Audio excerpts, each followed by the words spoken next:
যিখিনি কাম প্ৰশাসনে কৰিব পৰা নাই, আজি সমাজে আমাৰ দলবোৰ কৰিব লাগিব। যোৱা 2 দিন মই উজনি অসমৰ বিভিন্ন জিলালৈ গ'লোঁ, মানুহৰ খবৰ ল'লোঁ আৰু দেখিলোঁ তেওঁলোকৰ অৱস্থা সঁচাকৈ যথেষ্ট ভয়াৱহ। এনেকুৱা পৰিস্থিতি হ'ব পাৰে যোৱা 25-30 বছৰ সেই গাঁও অঞ্চলৰ মানুহবোৰ অনুভৱ কৰা নাই। এই সময়ত আমাৰ সকলৰ কৰ্তব্য জনসাধাৰণক সহায় কৰা। প্ৰশাসন তেওঁলোকক চুবলৈ এতিয়া প্ৰচেষ্টাত যি তৈয়াৰী তেওঁলোকে কৰিব লাগে কৰা নাই। মানুহবোৰ অকলশৰীয়া, ঘৰলৈ যাব পৰা নাই, ল'ৰা ছোৱালীক ভাত খুৱাব পৰা নাই, কাপোৰ সলাব পৰা নাই।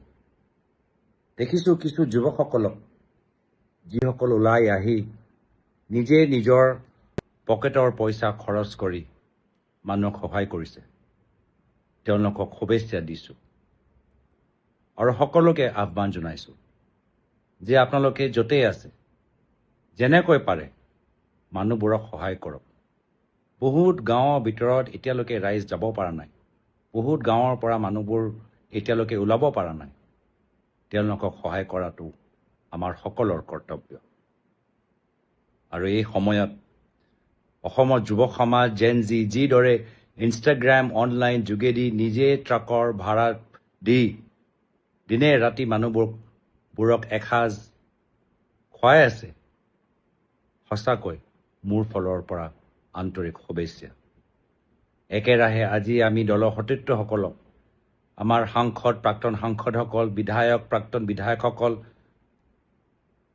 দলৰ উপসভাপতিসকল, সাধাৰণ সম্পাদকসকল, সকলোকে আমাৰ ফ্ৰণ্টল ইউথ কংগ্ৰেছ, NSY মহিলা কংগ্ৰেছ সকলোকে অনুৰোধ কৰিছোঁ যেনে তেনে মানুহবোৰৰ ওচৰত যাওক। দৰৱ, ফিনাইল, ব্লিচিং পাউডাৰ, কাপোৰ, স্কুলৰ কিতাপ, ঘৰৰ বাচন,